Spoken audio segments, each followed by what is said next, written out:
السلام عليكم أصحابتي سو دوادا عاد بعدين جعلها أصحابتي ما أنتوا حقدين سيدا قصة ما شاء الله آد وفي عن marka waxaan inka codsanayaa inta sheekada bilaabin inaad subscribe saartaan u share gareysaan asxaabtiina iyo ehelkiina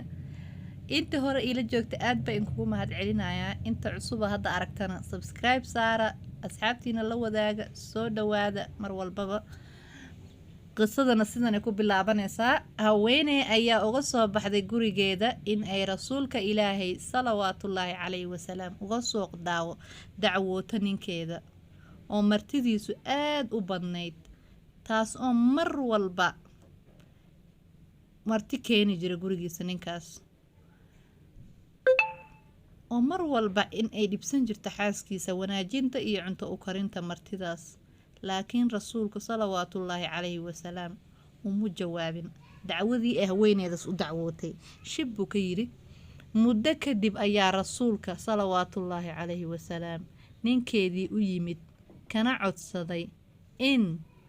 uu gurigiisa ku marti qaado ninkii aad ayuu u farxay xaaskiisiina u sheegay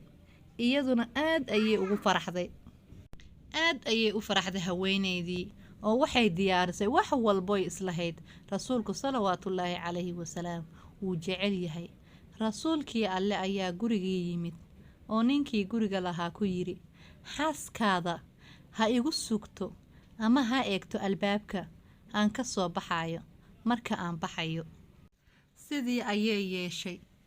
markaas rasuulka ilaahay salawaatullaahi calayhi wasalaam markii uu baxayay ayay waxay aragtay albaabkii rasuulka ka baxayay oo ay ka daba baxayaan bahalo iyo dabaqaloocyo badan